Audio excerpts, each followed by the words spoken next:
Oi pessoal, tudo bom? Boa tarde. Vamos dar sequência ao nosso projeto de videoaulas e vamos falar hoje acerca da ação de inventário. Bom, num primeiro momento nós temos que partir então da origem dessa ação, no caso do mundo dos fatos, né? Então, com o óbito de uma pessoa, imediatamente todos os bens do patrimônio dessa pessoa se transferem aos seus herdeiros. Esse é considerado o princípio da Saizinho, né? E ele vem lá no artigo 1784 do Código Civil. Então, essa é uma sucessão, ela é imediata e ela é uma ficção jurídica, porque nenhum bem pode ficar sem ter seu proprietário. Isso no entendimento do Marinoni, do Arendt e do Mitidian.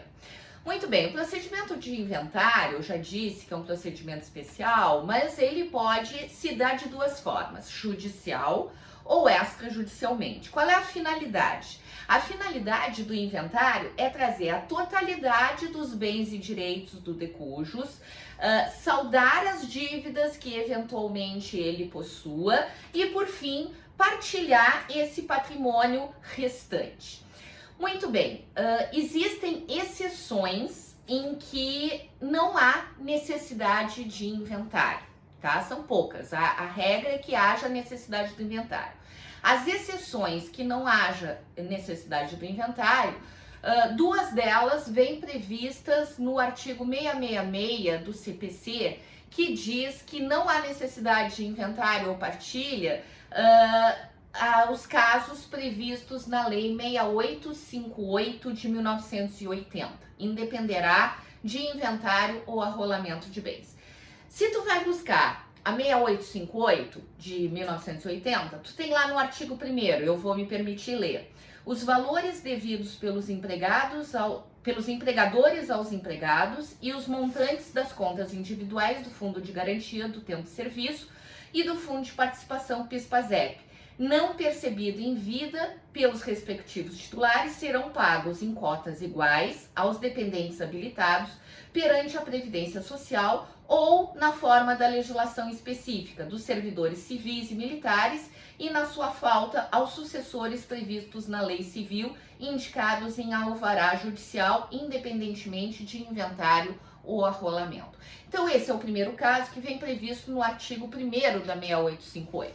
O segundo caso, que vem previsto no artigo 2º da 6858, coloca que, então, não há necessidade de inventário ou de arrolamento.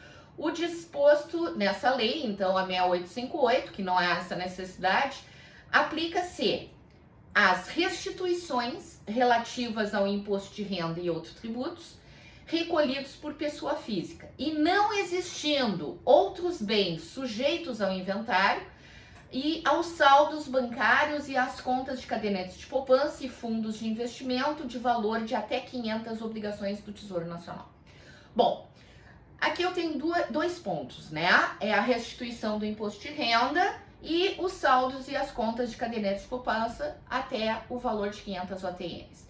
Vou começar por esse. 500 OTNs, hoje, quanto é que fica 500 OTNs? Então, tem que haver uma conversão para o valor do real. Eu não me arrisco muito em valores, mas eu andei pesquisando pela internet, eu vi que seria por volta de 10 mil reais, mas eu não assino embaixo porque isso é questão de valores e tem que ver isso. Mas é 500 OTNs que está determinado na lei. Inclusive nos julgados, eles não trazem valor em real, eles trazem as 500 OTNs. Então isso tem que ser uma coisa que tem que ser vista.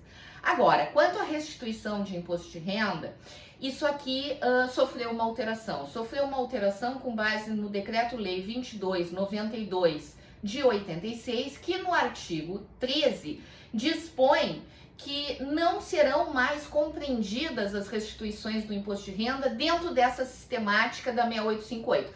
Então, assim, deverá haver inventário e arrolamento nesse caso. O terceiro caso que dispensa inventário e arrolamento, e ela vem previsto na Lei 8213 de 91, que no artigo 112 coloca que o valor não recebido em vida pelo segurado só será pago aos seus dependentes habilitados à pensão por morte ou, na falta deles, aos seus sucessores na forma da lei civil, independentemente de inventário ou arrolamento. Então, são esses três casos que traz a doutrina e a legislação que não há necessidade. Fora isso, há necessidade de se proceder o inventário ou rolamento dos bens no momento que ocorre o falecimento. Bom, nós temos uma outra curiosidade dentro dessa questão de inventário, que é o inventário negativo. O inventário negativo, ele não vem na lei, não existe previsão legal, mas ele é perfeitamente aceito tanto pela doutrina quanto a jurisprudência. Através desse inventário negativo, se demonstra que o falecido não deixou nenhum bem a partilhar, tá? Mas vem cá, que efeito prático isso traz? Por que desse inventário negativo? Então eu dou um exemplo para vocês. O exemplo, ele tá lá dentro do Código Civil, no artigo 1523, inciso 1º, que se refere à pessoa viúva que tenha filho do falecido, ela só vai poder casar-se novamente depois de ter realizado o inventário e partilhado os bens entre os herdeiros, certo? Então, nesse caso, como que essa viúva vai poder casar havendo bens do falecido e se não tem bens a serem inventariados? Aplica-se então o inventário negativo. O inventário negativo é um procedimento de jurisdição voluntária que ali objetiva apenas a demonstração de que não havia bens no patrimônio do decujus e, nesse caso, libera a viúva para um novo casamento, ainda que tenha herdeiros e filhos do falecido, ainda mais menores. Bom, nesse procedimento ele vai ser ouvido o MP, vai ser ouvida a Fazenda Pública e, caso não haja nenhuma impugnação, o juiz vai homologar essa justificação, dando por cumprida a exigência legal. Esse é o inventário negativo. Bom, voltando ao inventário comum, né? O procedimento. O inventário judicial, ele pode ser uma medida contenciosa ou voluntária, considerando se há ou não conflitos, se há herdeiros maiores, capazes, tudo isso vai ser levado em conta para ver como é que nós vamos definir isso. Bom, pode se dar também extrajudicialmente, né? Que é aquele inventário feito no tabelionato, que nem a gente falou lá do divórcio, que é possível fazer no tabelionato, o inventário da mesma forma. E ele se encontra hoje regido no CPC dos artigos 610 ao artigo 657, todo o procedimento. Bom, havendo testamento, esse é um ponto importante que eu quero que vocês prestem atenção, que pode ser até alguma coisa relacionada, alguma pergunta, algum concurso, alguma B. Havendo testamento ou interessado incapaz, ou seja, herdeiro incapaz, necessariamente deve-se proceder ao inventário judicial. Essa é uma determinação legal que está contida lá no artigo 610 do CPC, mas vamos colocar um asterisco aqui e vamos esperar um pouquinho a sequência da explicação, porque nós vamos ponderar alguma coisa em cima disso. Bom, não havendo, aí nos parágrafos 1º e 2º do 610, diz que não havendo testamento ou interessados incapazes ou nascituro, e havendo concordância entre todas as partes, então todos os herdeiros maiores e capazes, o inventário poderá ser feito por escritura pública, extrajudicialmente, portanto. Bom, tanto o inventário extrajudicial quanto o judicial vai ter que ter um acompanhamento do advogado e não há óbice que um dos herdeiros seja esse advogado que vai patrocinar essa causa. Bom, então nós temos que, lembra do asterisco? Vamos voltar nele. A questão do testamento e do inventário extrajudicial. Nós temos uma decisão do STJ, da lavra do ministro Luiz Felipe Salomão, no RESP número 1808, 767, julgado dia 3 de dezembro agora de 2019, tá? Faz 2 meses, na 4ª turma do STJ, que ele diz o seguinte: é possível sim um inventário extrajudicial, ainda que exista testamento, se os interessados, aí sim, forem capazes e concordes e estiverem assistidos por advogados, desde que o testamento tenha sido previamente registrado judicialmente ou se tenha expressa autorização do juízo competente. Então, o que é isso? Bom, faleceu e deixou um testamento. Esse testamento, existe um procedimento de jurisdição voluntária que corre junto à vara direção do fórum, que é a apresentação do testamento. Aí vai lá, apresenta o testamento judicialmente, é ouvido o MP, e o juiz diz se o testamento está ok, se ele pode ser aplicado, se não existe nenhum indício de fraude, alguma coisa assim, se o ato é legítimo. Depois dessa apresentação de testamento, que foi feita em juízo, leva-se essa apresentação ao cartório e se faz pronto, se faz o inventário extrajudicial lá no cartório, ainda que tenha o testamento. E para o relator, o ministro Salomão, ele ainda traz no seu voto, ele ainda coloca que o caput do 610 do CPC de 2015, que estabelece que, em regra, havendo testamento interessado e incapaz, o inventário deverá ser pela via judicial, ele coloca que no parágrafo 1º, quando se trata do inventário extrajudicial, simplesmente não faz qualquer restrição e não engloba uma situação prevista que haja inventário. Não se faz nenhuma restrição, que haja testamento. Não se faz nenhuma restrição nesse parágrafo 1º, que trata do inventário extrajudicial, não faz nenhuma restrição quanto à existência ou não de testamento. Então, dessa forma, entende-se que sim, é possível, então, o inventário extrajudicial, ainda que haja testamento, deve ter aquela apresentação prévia, mas pode-se fazer perfeitamente em cartório. E ele ainda acresce no voto dele que a Lei 11.441 de 2007 dizia que o notário já lavrava as escrituras públicas de partilha amigável, ainda que houvesse testamento. Então, isso desde 2007. Então, perfeitamente possível, nessa lei de 2007, colocar desde que a escritura fosse submetida à homologação do juiz. Bom, então, eu acho que essa questão está feita. Vamos seguir, vamos dar um passo à frente. O prazo de início e término do testamento. Então, nós temos lá no 611, do testamento não, do inventário. Lá nós temos no 611 o seguinte, que o inventário, eu devo ingressar com a ação de inventário até 2 meses do falecimento do decúbito, da abertura da sucessão. E esse processo deve se ultimar em até 12 meses subsequentes. Bom, caso esse prazo não seja cumprido, isso é comum, gente. Muitas vezes os inventários levam muito tempo para iniciar. Não se inicia nesse prazo de 2 meses, logo após a abertura da sucessão. Esse é considerado um prazo impróprio, tá? Então ele não traz uma sanção judicial maior se tu entrar depois dos 2 meses. Então, tá, mas qual é a multa? Porque diz que é passível de multa. Que multa é essa? Bom, a gente tem que ver aí a questão tributária, tá? Na abertura da sucessão, o imposto incidente é o imposto estadual, que é o ITCD, né? Imposto sobre doação e causa-mortes. Muito bem.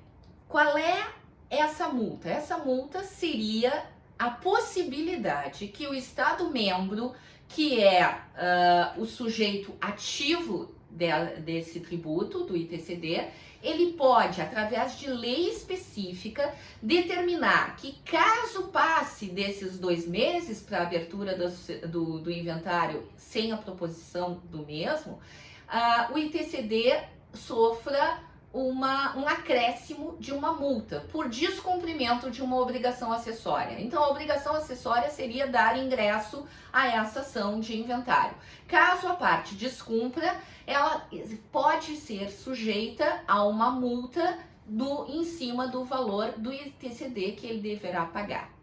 Friso novamente, isso não é automático, depende de lei de cada estado, se a previsão tem que vir legal, e inclusive nós temos uma súmula, tá? Do STF, a súmula 542, que coloca: não é inconstitucional a multa instituída pelo Estado membro como sanção pelo retardamento do início e da ultimação do inventário.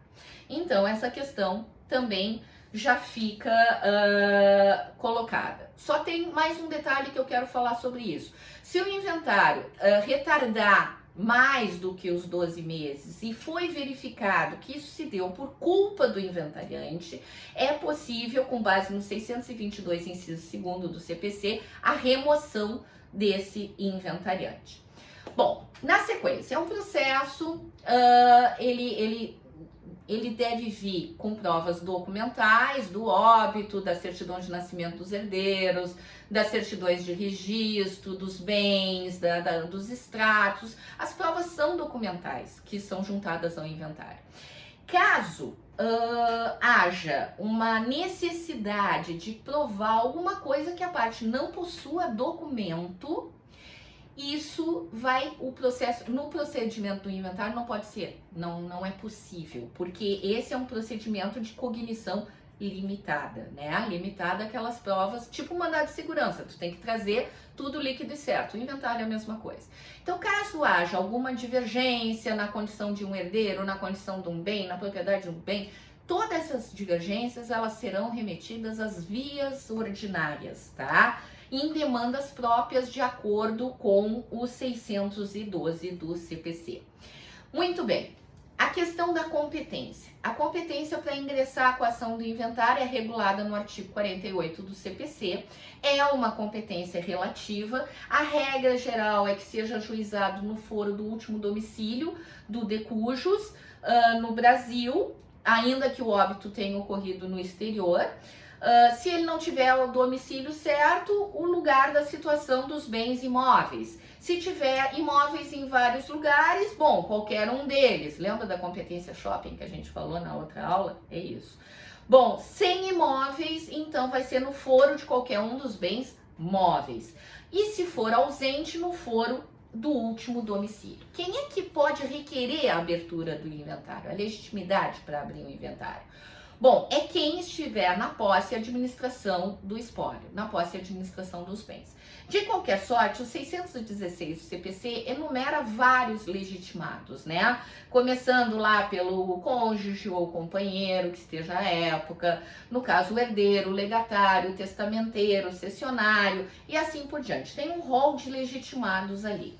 Agora, uma coisa importante de ser dita, porque a regra geral é quem está na posse e administração dos bens, quem é que está gerindo aquele patrimônio. Somente essa pessoa que vai ser, se ela demorar para abrir o inventário, que vai poder ser aplicada aquela multa do ITCD que a gente estava falando ainda há pouco. Os legitimados concorrentes, ou seja, todos esses outros que vêm arrolados no 616, essa multa não vai ser aplicável caso o inventário seja iniciado por uma dessas pessoas. Bom, na sequência, de acordo com o artigo 671 do CPC, deve ser nomeado curador especial caso haja dois tipos de situações. Ao ausente, né? Então, o inventário do ausente deve ser nomeado o curador especial, e ao herdeiro incapaz que concorrer com a partilha, na partilha com seu representante, desde que haja colisão de interesse. Então, tem o representante do menor e o menor, o interesse deles é colidente, deve ser nomeado um curador especial. Bom, cumulação de inventários. A rigor, o procedimento do inventário é um procedimento especial e ele não se ordinariza, ele segue o procedimento especial até o final. Então, por força do 327, parágrafo 1º, inciso 3º do CPC, não admite cumulação do inventário com outras demandas. No entanto, é possível excepcionalmente uma acumulação de inventários, mais de um inventário, quando haja relação. Então, quando houver identidade entre as pessoas, que deve ser repartido o espólio. Segunda situação, quando as heranças deixadas pelos dois cônjuges ou companheiros. Terceira situação, quando houver uma relação de dependência entre uma das partilhas em relação à outra. Isso tudo vem disciplinado no 672 do CPC. Quanto a essa relação de dependência, tá? Existe um parágrafo único nesse 672 que trata desse caso em específico. Então, quando houver essa relação de dependência entre as partilhas, entre o interesse no inventário, se essa dependência for apenas parcial, então uma parte, outra não, o juiz ele pode cindir, ele pode dividir essa tramitação da partilha dos bens que não são comuns, se isso for mais conveniente e der maior celeridade ao processo. Bom, Seguindo então o procedimento. O inventário, então, ele se inicia através de um requerimento. Não é uma petição inicial com todos aqueles requisitos que a gente está acostumado. É um simples requerimento, aonde uma parte vem em forma no caso, o que está na posse e administração dos bens, ou um dos legitimados, ele vem e informa o óbito, a data do óbito, junta a certidão de óbito, e requer, quando tu vai dizer, vem perante Vossa Excelência requerer a abertura de inventário. É uma petição simples, requerimento de abertura de inventário e pedido de nomeação de inventariante. Geralmente quem entra acaba ficando como inventariante, nada obsta que seja nomeada outra pessoa, mas a rigor se pede para nomear o inventariante. Quem é o inventariante? É o representante do espólio, é aquele que vai gerir tudo isso, pagar as dívidas e depois fazer a partilha competente, levantar todos os bens decujos. Esse é o inventariante, é o administrador do inventário, tá?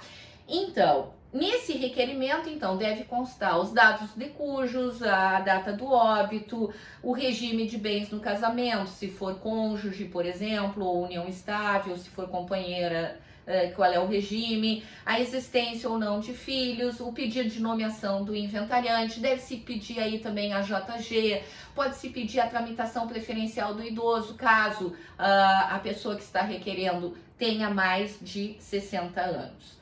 Muito bem, o passo seguinte vai ser a nomeação do inventariante. Então, o juiz, seguindo a ordem estabelecida no artigo 617 do CPC, o juiz vai nomear como inventariante. Então, ali nós temos em primeiro lugar o cônjuge ou companheiro sobrevivente, em segundo o herdeiro que se achar na posse, ou qualquer herdeiro e assim por diante. Aí verifiquem lá a ordem de preferência do 617. Após essa nomeação do inventariante, esse inventariante vai prestar compromisso, né? Compromisso de gerir bem o inventário, de levar o inventário até o final, né?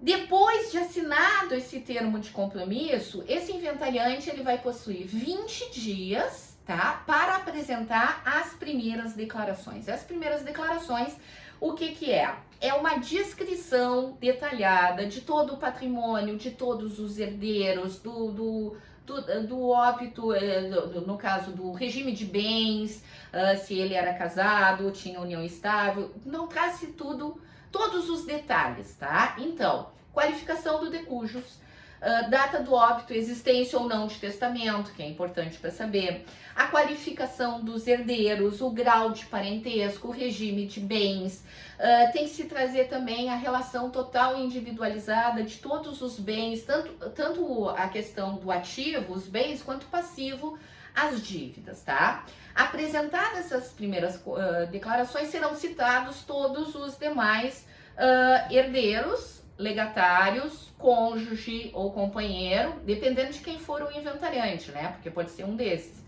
Também vai ser citado o Ministério Público, havendo incapaz ou havendo ausente, e vai ser citada também a Fazenda Pública, e se houver testamento, o testamenteiro. O Ministério Público e a Fazenda Pública tem citação pessoal, os demais a citação vai por carta R mesmo. Bom, também vai ser publicado um edital e para que terceiros possam ter ciência da existência desse inventário e que possam se manifestar ou requerer habilitação eventualmente, né? Todos os interessados, eles terão prazo comum de 15 dias, e o prazo é comum, tá? Para se manifestarem sobre essas primeiras declarações, dizendo que houve erro, omissão, ou algum equívoco, ou concordarem. Eles têm prazo em comum de 15 dias. E esse prazo começa a partir da última citação, né? Depois de serem concluídas todas as citações, esse prazo em comum de 15 dias se dá para todos, de acordo com 627. Havendo alguma impugnação, o juiz vai verificar se é algum erro, alguma omissão em relação aos bens ou aos herdeiros, o juiz vai mandar o inventariante retificar as primeiras declarações. Agora, se houver alguma controvérsia maior, aquilo que a gente falou no início, o procedimento de inventário ele não admite essas controvérsias. Isso vai ser remetido para as vias ordinárias e aí vai se suspender o julgamento, suspendendo-se até o julgamento dessa ação nova nas vias ordinárias, a entrega do quinhão daquele herdeiro que impugnou. Bom, essa ação nas vias ordinárias, no momento que surge essa controvérsia, ela tem que ser proposta até o prazo máximo de 30 dias, sob pena de cair essa reserva do quinhão determinado pelo juiz. Isso com base no artigo 668, inciso 1º do CPC.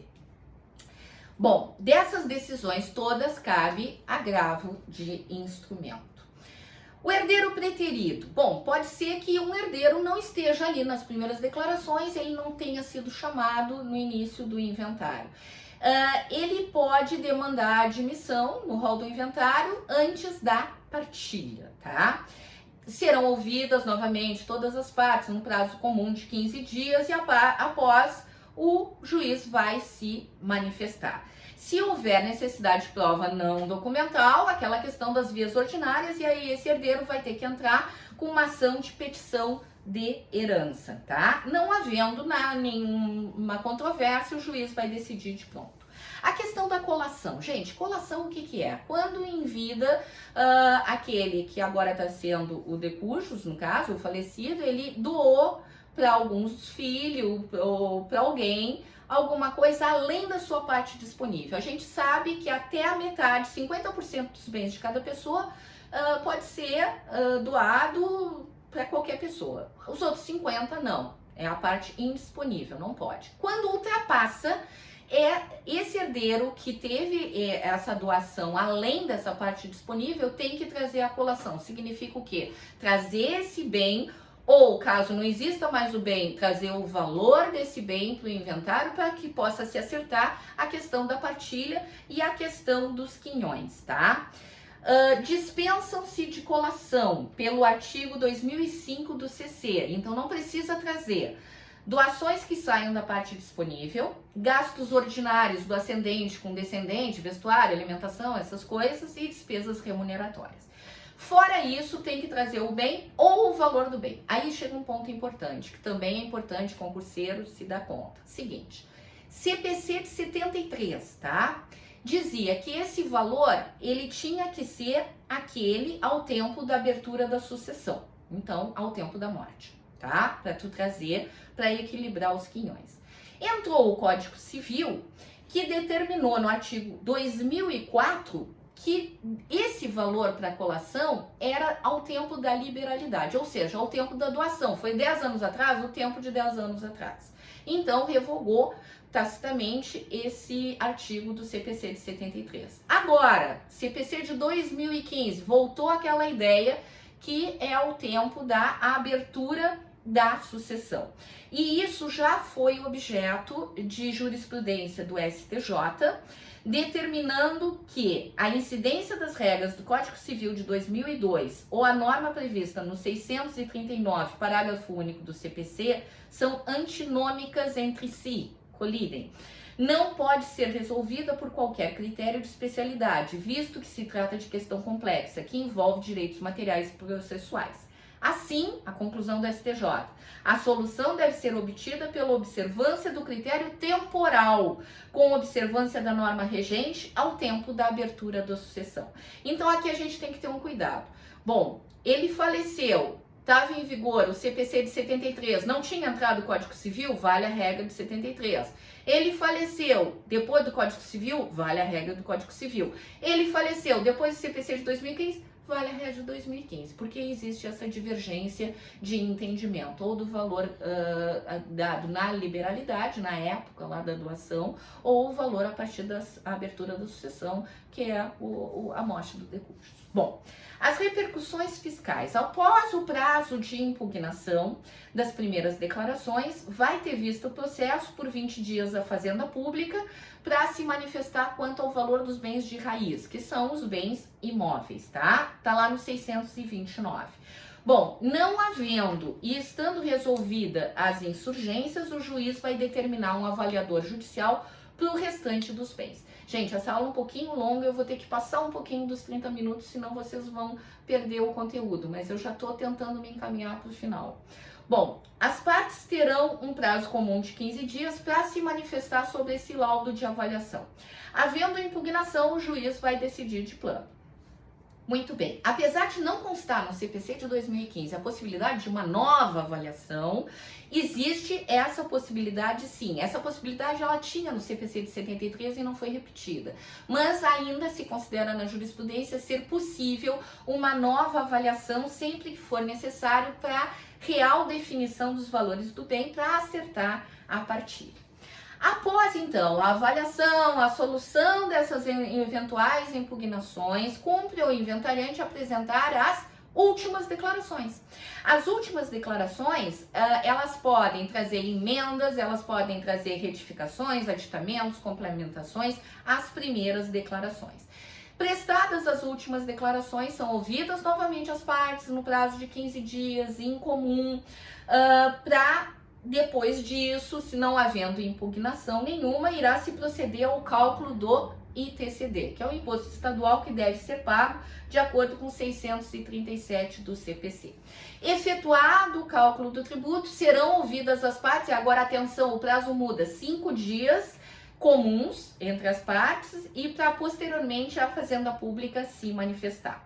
Homologado o valor do imposto, então vai ser determinado o recolhimento e nós temos na súmula 114 do STF que o imposto de transmissão mortis causa não é exigível antes da homologação do cálculo. Então tem que ser homologado esse cálculo, todos concordando, então deve-se pagar o imposto. Então, antes da partilha, deve-se pagar as dívidas eventualmente existentes. Uma coisa que tem que se dar conta: os herdeiros, eles são responsáveis até o limite da herança, né? Então, cuidado, o herdeiro não vai responder com seu patrimônio pessoal pelas dívidas do decursos. Ele pode não ter herança, ele pode não receber nada e tudo ficar para solucionar as dívidas do decursos, mas no patrimônio pessoal dele não vai entrar. Isso está lá no artigo 1997 do Código Civil, né? Eventuais credores podem, do decurso, podem inscrever os seus débitos no processo de inventário e ficar aguardando o pagamento. A partilha é o ato final, e aí já me encaminho para o final. A partilha é a porção do patrimônio do decurso que vai tocar a cada um dos herdeiros, né? Se houver apenas um sucessor, então não vamos ter partilha e vamos ter, o nome do ato é a adjudicação. Bom, a partilha, se houver concordância amigável, os herdeiros podem fazer, inclusive por escritura pública, aquela questão que nós já falamos lá do inventário extrajudicial. Não havendo acordo ou havendo sucessor incapaz, essa partilha necessariamente ela deverá ser judicial, não pode ser extrajudicial. Bom, depois então da reserva do pagamento das dívidas, apresentação das últimas declarações, o juiz vai ouvir os interessados no prazo de 15 dias em comum para que cada um decline o que acha seu de direito, como é que deve ser feita essa partilha. Bom, o juiz vai decidir os bens que formarão o quinhão de cada um. Havendo o herdeiro nascituro, esse quinhão do nascituro, ele vai ser reservado nas mãos do inventariante até o seu efetivo nascimento, isso de acordo com 650 do CPC. Caso o nascimento não ocorra, tá, os bens voltarão para o espólio e será realizada uma sobrepartilha. Bom, definidas as pretensões, vai se chamar um auxiliar do juízo, que chama-se partidor judicial, e é ele o responsável por formular um esboço da partilha. Formulado esse esboço, novamente vão ser ouvidas as partes, prazo de 15 dias em comum, e se não houver reclamação, essa partilha vai ser lançada nos autos. Vai ser realizado então o pagamento dos tributos, ajuntada nos autos das certidões negativas respectivas, e o juiz vai homologar a partilha. Transitada em julgada a sentença, os herdeiros vão receber os bens e vão receber o documento, que é o formal de partilha, que eles podem levar para os respectivos registros. Bom, pessoal, dentro da nossa linha de aulas rápidas, essa até passou um pouquinho do tempo estipulado inicialmente, é isso que eu tinha a falar para vocês sobre ação, sobre o processo de inventário. Obrigada por estarem aqui, obrigada por me acompanharem, por seguirem o canal, por se inscreverem no canal. Isso está sendo muito importante para mim e eu agradeço toda essa receptividade e carinho que estou recebendo de vocês. Muito obrigada pela atenção, um beijo no coração e até a próxima.